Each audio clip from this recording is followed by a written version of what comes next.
Hey guys, it's Allie. Welcome back to Infertile AF, the podcast. This is episode 191 called Samantha. Hello, Infertile AF listeners. This is Blair Nelson over at Fab IVF Mama on Instagram. I am the co-founder of Fertility Rally with Allie, and I am here today to invite you to our 5th Fertility Rally Live happening virtually October 22nd. Fertility Rally Live is an event that we host each fall and spring specifically for the infertility community to educate and inspire you all on your own unique paths to becoming parents or not. And what you can expect at Fertility Rally Live is a keynote speaker, 2 panels, 12 different breakout sessions, an afternoon reset, and of course, we will end the day with a happy hour like we love to do over at the rally. So, exciting news. For the first time ever, we are offering this event to anyone and everyone who is interested for free. We are so excited to be able to do this for our community. So if you would like to join us, you can go claim your ticket at the Fertility Rally Instagram. There is a link in our profile to claim your ticket. It is super easy. The best part about Fertility Rally Live is that you don't actually have to be there on October 22nd. As you claim your ticket, you will have access to all of the content, which is 8+ hours of support and education starting October 22nd for 30 days. So go claim your ticket today. Go over to the Fertility Rally on Instagram. The link is there in our bio. If you have any questions, reach out to us. We cannot wait to see you there, and we cannot wait to offer this to our community for free. Sending so much love to all of you. Enjoy today's show. This episode is brought to you by Magic Mind. You guys, if you're like me, even when you're focused, you're not 100% focused, and you're always craving to do more. Lately, I'd been having a lot of trouble concentrating on even the smallest tasks. But then I discovered this little shot called Magic Mind. Magic Mind's mission is to make the world more productive by giving people like me and you the tools to be the best versions of themselves. The goal of Magic Mind is to get you into that glorious flow state more often so you can do your best work more efficiently and spend more time doing what you love. There's 2 really key ingredients in Magic Mind, and they're hard to say, but I'm going to try. It's ashwagandha and rhodiola rosea, which work together to decrease stress and low-grade anxiety by lowering your cortisol levels. So I have to say, after using Magic Mind consistently for a week, I did feel a boost in clarity and focus. I was able to concentrate, hone in, and check things off my ever-growing to-do list. So here is the deal. I have a 20% off code to share with you guys, and it's Infertile20.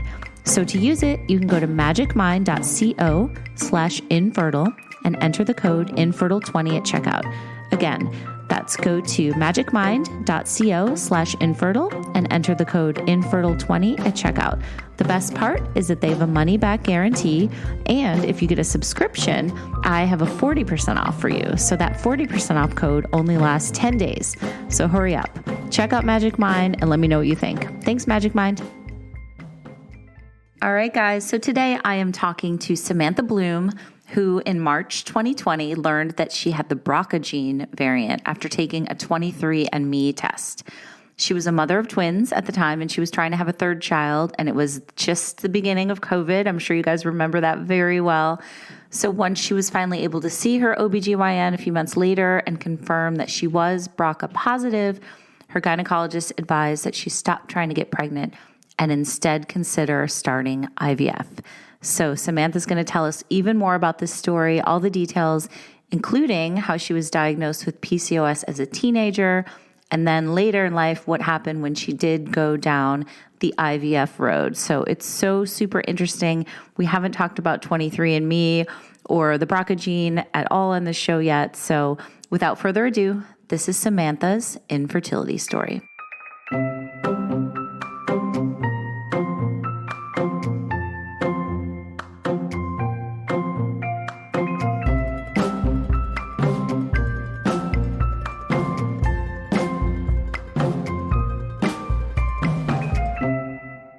Hey, Samantha, how are you today?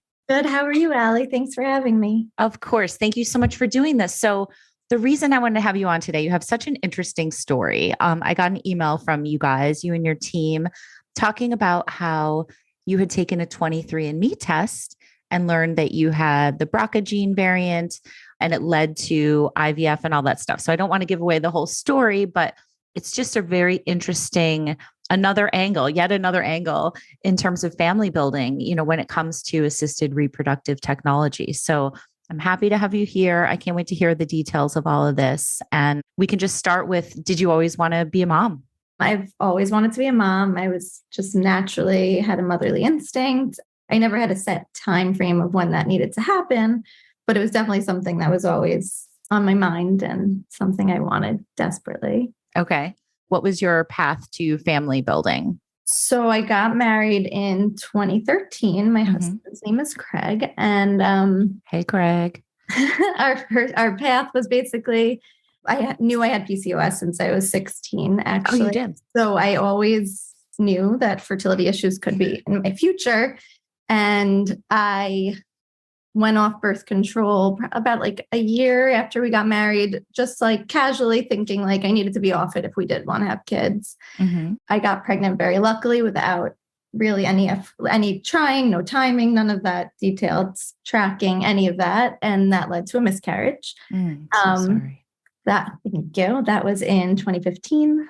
And then, so this isn't actually part of the BRCA journey, but I went on to we tried with a fertility doctor. I did 4 IUIs. And on my 4th IUI, I got very lucky. I was literally about to start IVF and I got pregnant with fraternal twins. Oh, wow. Who are now 5. And that journey, it was a little bit of a struggle. It led to the most amazing kids who wouldn't have been here otherwise. So I wouldn't trade those struggles for anything.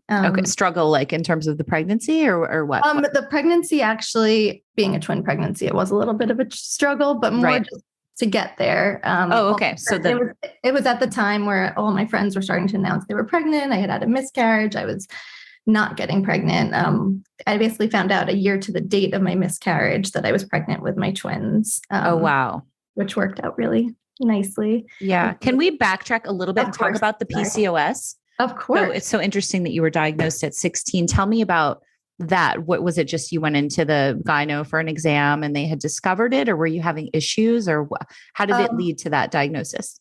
So I had been having irregular periods ever since I got my period, and I had really bad acne that even Accutane struggled to get rid of. Okay. So my doctor recommended I get a sonogram to actually just look for PCOS. I was very fortunate in those days. It wasn't as common to look for it. And right away they saw that I had polycystic ovary syndrome. Had you heard of that before? Did you know what it was? I didn't know anyone with it. I didn't even know really what they were looking for. I was just grateful that as soon as that happened, he put me on birth control, and instantly I was getting my periods regularly. I was a 16-year-old now with my skin clearing up. It was just all these things that I didn't know about and that now had answers and a way to treat it. And I knew what it meant for my future because I started looking into it, but I was 16. So it wasn't really something that. Right. So what did they tell you in terms of fertility and how PCOS would play into some potential difficulties in family building and having babies? They basically told me that it definitely could create struggles, that a lot of times because of my irregular periods and ovulation, once I would go off birth control, that it would be hard to time and plan. It's also harder to keep a pregnancy when you have PCOS.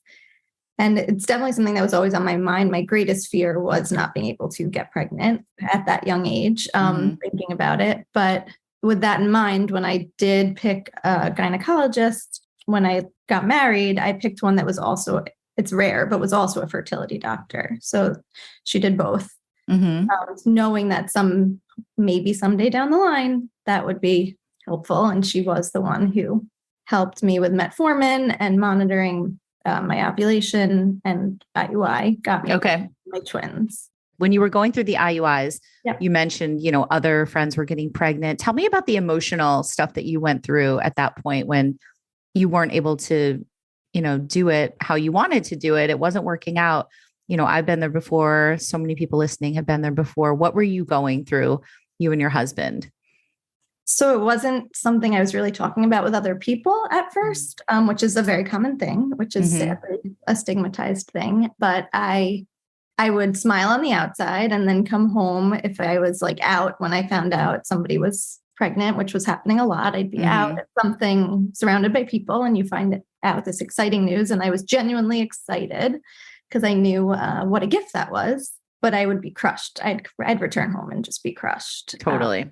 Yeah, it was something that I like kept very private. And as it got like more and more, I slowly started to tell close people in my circle. And I just felt like a weight was sort of lifted. I didn't want anyone to act differently around me or anything, but I wanted them to know why sometimes it might be a little harder, like for a baby shower or certain celebrations. Mm-hmm. So I found that made the struggle a little easier, just knowing that my story was being shared. And yeah. We always talk about the power of just not even, I mean, community, obviously, but not even that you have to join some big community, but just to even tell one person what you're going through. It, just relieves that little bit of tension and makes you feel heard and validated and all that stuff. So it's so important to talk to people if you feel comfortable talking to people. 100%. I can't agree more. Tell me, okay, so you had the twins. When did the 23andMe test come into play? Was that? So interestingly enough, I did that in 2016 when I was trying to get pregnant with my twins. I ended up pregnant in October 2016, but I did the genetic testing at the doctor and I was 23andMe. I saw an ad or something for it. Right. Like, anything would be helpful. Let me do this. Oh, okay. So did you take the 23andMe to kind of try to figure out the fertility issues? It's I guess indirectly. I just wanted to see if there was anything that I should know that might not come up in the regular genetic testing, that there was something like out of the box that maybe he could tell me that the blood test at the doctor wasn't telling me. Because at the doctor, they tested for like 180, maybe 200 something things, and everything came back as normal for me. I didn't carry any genetic things. They don't test for BRCA, mind you, unless you have a known family history. Mm-hmm. So that wasn't in my test. So then I did that in 2016, and occasionally I would follow up. I'd get emails from 23andMe telling me you have a new relative or you have a new update, and it would be like, you're likely to be lactose intolerant or something like that. Wasn't necessarily life-changing to me, but it's interesting to see. Mm-hmm. And then the March 20th, 2020, week 2 of lockdown, I got an update from 23andMe, and I was like, what else am I going to do? Let me open it. And it made me read a disclaimer, which I'd never seen before. And the disclaimer basically talked about the BRCA gene and what it meant. And then it led me to my results once I read the disclaimer, and it said that I was highly likely to carry the BRCA gene. Okay. So for someone listening that doesn't know what that is, yes, tell us how that was explained to you, or what did you learn? What is it exactly? So the BRCA gene is a genetic predisposition to certain types of cancers. There's more than one BRCA gene. The one that I have is BRCA1, and it's a predisposition, like a very high likelihood, 80% or chance about to have ovarian or breast cancer. And for men, there's an increased risk of prostate cancer. There's a slightly increased risk for women and men of pancreatic and melanoma. Mm-hmm. But the main ones people focus on are the ovarian and the breast cancer. And it is more likely in Ashkenazi Jews, which I am, which I learned that too. And it's basically, there's a 50-50 chance if one of your parents has it for you to get it. So it's a very high likelihood, one of the easier to pass on genes. Mm-hmm. And so this is March 2020, and that's not an emergency to anyone. So I kind of put it on the back burner in the back of my mind that I was like, I'm not calling any hospital or doctor right now to run this test. Right. So nothing would be open anyway, right? Nothing was open, not a priority for them. And not a priority by any means. Okay. So it's just something that I put in the back of my mind. I mentioned it to my husband, and I was like, when the world starts opening, I'll look into it more, because what 23andMe says is there's the high likelihood. They can't guarantee that, and that you should get it tested clinically. This podcast is sponsored by BetterHelp. As we all know, life is full of twists, turns, and difficulties. Infertility can be a complete roller coaster, and we think it's important that you show up for yourself through it all. No matter what you're going through, BetterHelp Online Therapy will assess your needs and can match you with your own licensed professional therapist in less than 48 hours. I personally went through 3+ very difficult years of infertility and recurrent pregnancy loss, and I definitely relied on therapy to help me get through it all. For me, therapy really improved my mental health. It helped me build back my self-esteem, reduce my anxiety, strengthen my coping mechanisms, and deal with the trauma of infertility and pregnancy loss. BetterHelp is not a crisis line, and it's not self-help. It's professional therapy done securely online, available to people worldwide. And here are a few very cool features. You can log into your account anytime and send a message to your therapist. You can schedule weekly video or phone sessions, and you don't even have to be on camera if you don't want to. You can also change therapists if needed. BetterHelp makes it really easy to find the right fit. Plus, it's more affordable than traditional offline therapy, and financial aid is also available. As a matter of fact, so many people have been using BetterHelp that they're recruiting additional therapists in all 50 states. But don't just take it from me, guys. Take it from one BetterHelp user who says, BetterHelp helped me tremendously with my issues that I had been suffering for 3 years now. My life is so much better now thanks to my therapist. So here's the deal. BetterHelp has a very special offer for all of you Infertile AF listeners. You can get 10% off your first month at betterhelp.com/infertileaf. Again, it's 10% off your first month of online therapy by going to betterhelp.com/infertileaf. Thanks, BetterHelp. Reintroducing the iced apple crisp oat milk macchiato from Starbucks. Now with Starbucks blonde espresso and oat milk, layered with flavors of apple, cinnamon, and brown sugar, and topped with a spiced apple drizzle. Welcome back, fall. Order today with the Starbucks app.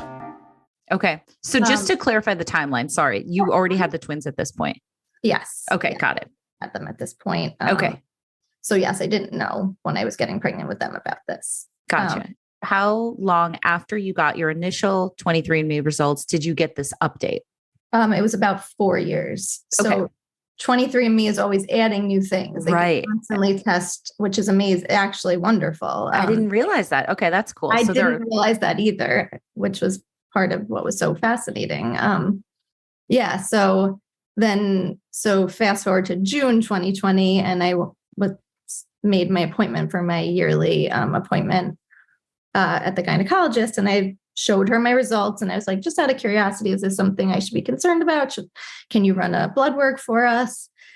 And she was like, oh, this doesn't look very likely. Like, I don't think 23andMe could detect this, but she was more than willing to run the blood work. Mm-hmm. So she ran the blood work, which takes some time. So then in August, I returned to the doctor for her to be like almost dumbstruck, but like very complimentary to 23andMe that it's amazing that they were correct. I have BRCA1 and that she had never heard of that before being detected via 23andMe. Wow. Okay. And and immediately she recommended all the next steps I should take, because basically you should very closely monitor your body when you have this gene. Okay.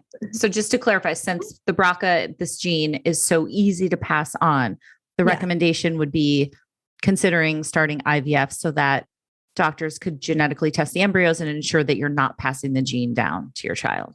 Correct. We had just started thinking about and trying for another child. Gotcha. And she told me, literally, I told her that, and she said, stop right there. Okay. There's amazing things they could do with IVF where you could avoid passing down this gene that basically, could set your child up to have cancer. And they could do genetic testing on the embryo. I don't know if I'm jumping ahead too far, but basically she recommended a fertility doctor and said you should make an appointment right away. Stop trying on your own. Just for peace of mind. It would be better knowing that you're bringing a child into this world, if possible. Okay. So then did you start the IVF process? So then I started slowly, but surely started, because it was still 2020. Things were still slow and hard to get into. I slowly started the IVF process. I immediately made an appointment with a fertility specialist, a genetic counselor. I also made an appointment with a breast specialist and an oncologist, gynecologist, just to cover all my bases. And the IVF process, when you do genetic testing, is a little slow. First, you have to get into a fertility doctor, which took about a month, which wasn't too bad. Then you do a consult, and she read through all the blood work and everything, and they definitely thought it was the right path. And then from there, they have to start. I at that point, I didn't know my family history. I didn't realize there was a family history, but in order to do a better read on the embryo, it's they want genes from 2 generations to test the embryo against for BRCA. So first we had to get my parents tested. And so fortunately they're both around. So they both got tested, and we had an inkling that it was my father because he had survived prostate cancer, which at the time it's just very common. So we didn't think there was any connection. And he tested positive. My mom tested negative. So then we had the 2 generations of genes to test the embryo against when running the IVF genetic testing. So once that was done, I was able to start the IVF process of prepping for my retrieval. I was doing acupuncture this whole time. So basically I found out in August. By January, I was starting with the retrieval. So it took a few months. Okay. And then once they do the retrieval, they do the genetic testing, which took about a month after the embryos. But I was very lucky to have 9 embryos that were sent off for testing. So, and then that's a lot. Yes, I got very lucky. I do know people in similar situations that didn't. So I'm very grateful. And 4 of them were healthy, strong embryos without the BRCA gene. Wow. Which was, again, another blessing. And then did some of the other ones have it? So some of the other ones had it, or they just were genetically not strong enough. They weren't of good quality. So I had 2 boys. I had 3 boys that were BRCA negative and 1 girl. I took my shot on my transfer with the girl. And I have a healthy baby girl today who is BRCA. Oh my gosh. And I'm very grateful. She's 8 months now. Wow. So tell me about the process of doing the transfer. How did the 2-week wait go for you? And then what was it like when you found out that you were pregnant and that, everything was going smoothly? The 2-week wait was, I think it was probably easier this time than with my twins because I knew I had kids at home and they were also just very distracting, which was great. I just kept busy with them and tried not to focus on the fact that something magical could be happening right now. And I just tried not to stress myself or my body and just lived each day, took them to school, did what I had to do. And fortunately, I found out the day after their 4th birthday. So I didn't want to find out on their birthday just in case, because that could be a sad day and I didn't want to turn it sad. Right. So I found out the day after my twins' 4th birthday. So I found out on May 7th of 2021 that I was pregnant. Okay. With a girl. Oh, that's so amazing. And it's so cool that, there is this technology and these tests out there, where you're able to take these kind of preventative health measures, right? I mean, it could have been a totally different story had you not done the testing. Absolutely incredible. Knowledge is power. And I'm so grateful to science, to 23andMe, that I now know for my future, for my daughter's future, to look into it for my twin son's future, since I don't know if they have it or not. Right. I was going to ask that. So with the twin sons, will you have them tested at some point? So when I met with the genetic counselor, they basically said it's more of a moral issue to test them before they turn 18 and can give consent. So I definitely will recommend that they get tested when the time comes. But fortunately, especially with boys, there's not something that should be an issue until that point. But yes, I definitely would love for them to want to know. Okay. So in their hopeful childbearing future, they will have that knowledge. So does it seem to you that this is becoming more and more common? Like, I'm sure you've told all your friends and family members, like, get tested, find out what you have. Like, what are some of the other positives that have come out of this whole thing for you?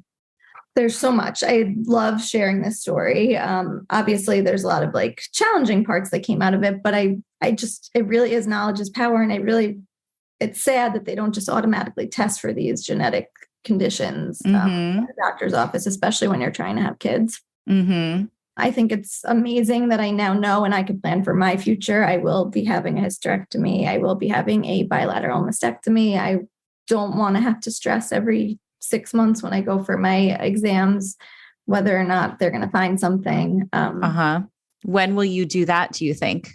So with BRCA1 and BRCA2, they have different recommendations. With BRCA1, they recommend everything. They recommend doing all that before you turn 40, and I am 36. Okay. the hysterectomy will probably be next year, and a year or two after that, I will do the mastectomy, since it's easier to look for breast cancer than ovarian. Okay. Hysterectomy. Yeah. Wow. It's so interesting. And I think the whole, specifically your story is so interesting, but it's also just the larger message here, which is like advocate for yourself, obviously, get testing done. And, like you said, knowledge is power, like the empowerment that tests like this and other tests are giving to people who are building their families is so cool and so important. And I feel like there's just going to be more and more things that come out, over the years. Like we've barely scratched the surface, I feel like, on all of this stuff. So if somebody is, not sure, like what would be your advice in terms of taking, getting tested for specific things? And like, if someone's not sure if they should do it, what would you say?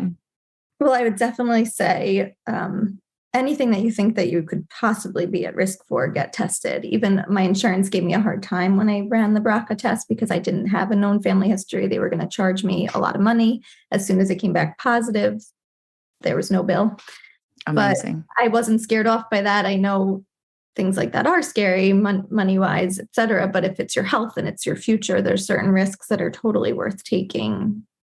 I don't know where I would be without it. I'm under 40. I wouldn't be getting mammograms yet, but now I go every 6 months for that and an MRI. And I know to look closer. I know even my skin, there's a slight increased risk of melanoma. I go for my skin checks regularly.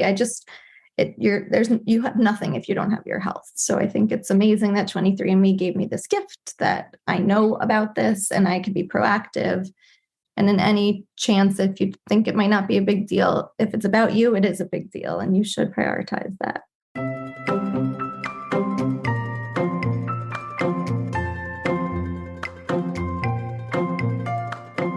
Thank you so much for listening, everybody. And thank you so much to Samantha for sharing her story with us. I have one caveat that I want to add, actually, about the 23andMe test. So I'm going to read verbatim what they told me after the interview. Okay, so I just want to clarify one thing. This is from the 23andMe people. So as I mentioned, 23andMe customers can opt in to certain more serious health reports. And if you are eligible to receive these reports, a customer will receive an email notification when they become available in their account. Once they log in, they have the option to opt into the reports if they wish. So some reports like late onset Alzheimer's disease, Parkinson's disease, MUTYH associated polyopsis, and BRCA1, BRCA2 selected variants require an additional opt-in to view. And you will see this opt-in after the general report opt-in. So I just wanted to add that in there in case anybody does do the 23andMe test and realize that the additional testing is an additional opt-in. So just want to clarify that and make sure you guys knew what you were getting if you decided to do it. Thanks again to Samantha. And finally, do not miss, guys, our Fertility Rally live event, which is happening on October 22nd. It is going to be such a great event. We have speakers all day long covering everything that you can imagine. It's a really diverse group of speakers. So if you're new to the family building world, if you have been here for a while and you want to do a deep dive into certain topics, check out our lineup. You can go to Fertility Rally's Instagram and we have all the speakers on there and the whole lineup. It's also a totally free event. And even if you can't come live, you have 30 days to watch all the talks. Also, every ticket holder gets our virtual swag bag, which has discounts and offers from fertility-friendly brands. So there's no reason not to come. If you come the day of and watch all the talks with everybody, it's really fun too because we do a lot of giveaways and we interact in the chat.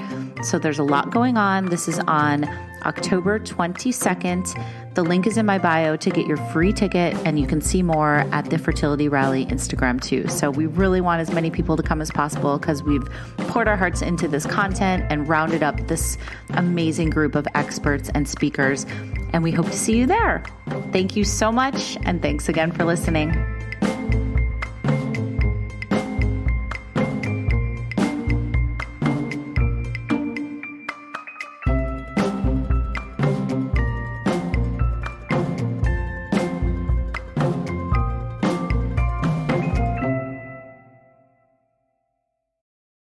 When the leaves start rustling, the pumpkins start plumping, and the scarecrows start crowing, you heed the call of fall because you eat, sleep, and drink pumpkin at Dunkin'. So take your pick of pumpkin with delicious muffins, munchkins, and donuts, and pair them with a classic pumpkin spice signature latte or the ultra smooth pumpkin cream cold brew, topped with pumpkin cream cold foam, all so you can fall harder. America runs on Dunkin'. Price and participation may vary. Limited time offer. Terms apply.